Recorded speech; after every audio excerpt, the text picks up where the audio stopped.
আসসালামু আলাইকুম। রমাদান মোবারক। আশা করছি আপনারা সবাই ভালো আছেন, সুস্থ আছেন।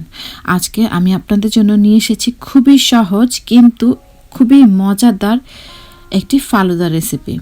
এই ফালুদা রিয়েল ফালুদা না, মানে অথেন্টিক যে ফালুদা রেসিপি তা না, কিন্তু এই ফালুদা কিন্তু অথেন্টিক ফালুদা থেকে কোনো অংশেই কম না।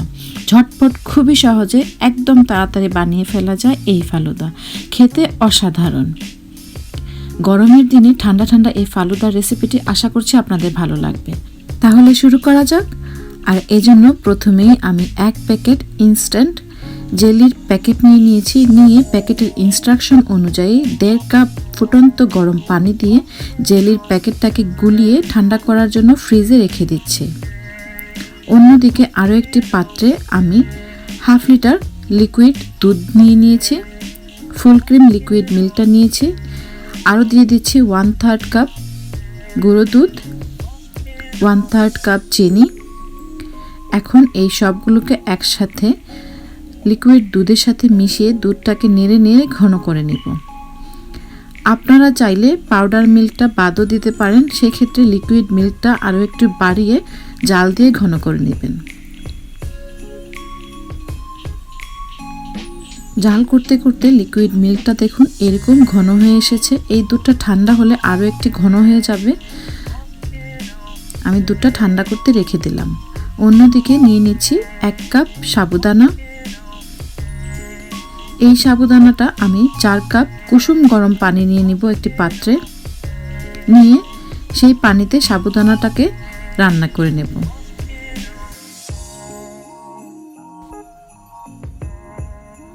কুসুম গরম পানি নিচ্ছি এই কারণে যেন সাবুটা রান্না হওয়ার পরে একটার গায়ে আরেকটা লেগে না যায়। সাবুদানাটাকে নেড়ে রান্না করে নেব যতক্ষণ না পর্যন্ত সাবুর সাদা দানাটা ট্রান্সলুসেন্ট হয়ে যায়। সাবুদানাটা যখন এরকম ট্রান্সলুসেন্ট হয়ে যাবে তখন একটি ছাঁকনির সাহায্যে সাবুদানাগুলোকে ছেঁকে নেব। সাবুদানাটা এরকম স্ট্রেন করে নিয়ে ফ্রিজের ঠান্ডা পানি দিয়ে সাবুদানাটাকে পরিষ্কার করে নেব। দেখুন আমি এখানে ঠান্ডা পানিটা দিয়ে সাবুদানাটাকে ধুয়ে নিচ্ছি। ধুয়ে এক সাইডে রেখে দিচ্ছি। সেই যে ফ্রিজে আমরা জেলিটাকে রেখেছিলাম সেই জেলিটা কিন্তু জমে গিয়েছে আর দুধটাও ঠান্ডা হয়ে গিয়েছে। এখন তাহলে সাবুদানাটা এবং দুধগুলো সবগুলো মিশিয়ে ফালুদাটা তৈরি করে নেওয়ার পালা। প্রথমে আমি জেলিটাকে ছোট ছোট টুকরো আকারে কেটে নিচ্ছি।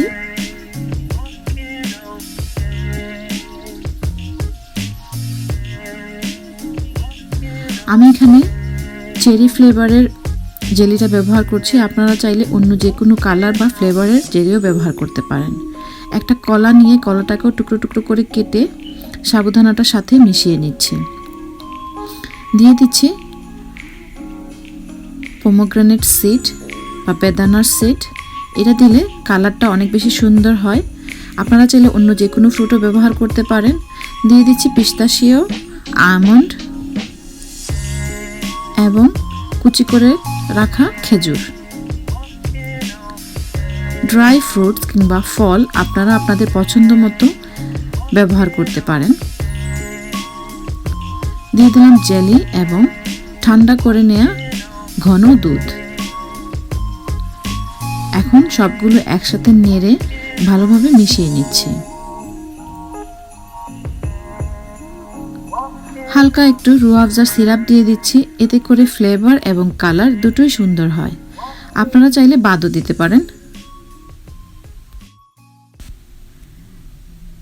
তৈরি হয়ে গেল আমাদের ঝটপট ইজি পিজি ফালুদা। এই ফালুদা এতই মজা কিন্তু এতই সহজ, আপনারা যে কোনো সময় বানিয়ে ফেলতে পারেন। গরমের দিনে ঠান্ডা ঠান্ডা এই ফালুদাটা খেতে কিন্তু খুবই মজা। ইফতারের পরে আমরা যে সুইট ক্রেভিংটা হয় সেই ক্রেভিংয়ের জন্য এই সাবুদানার ফালুদার কিন্তু কোনো জুড়ি নেই। সব কিছু যদি আগে থেকে প্রিপেয়ার করে রাখেন তাহলে ইফতারের সময় শুধু মিলিয়ে নিলেই হবে। আমি একটি গ্লাসে প্রথমে নিচে একটু জেলি দিয়ে দিচ্ছি, এরপর দিয়ে দিচ্ছি সাবুদানার ফালুদাটা। যে কোনো জিনিস যদি আপনারা সুন্দর করে পরিবেশন করেন সেই জিনিসটার স্বাদ এবং সৌন্দর্য দুটোই বৃদ্ধি পায় এবং খেতেও কিন্তু অনেক ভালো লাগে। খাওয়ার আগ্রহটাও বেড়ে যায়। আমি একটু রোয়াবজার সিরাপও দিয়ে দিচ্ছি।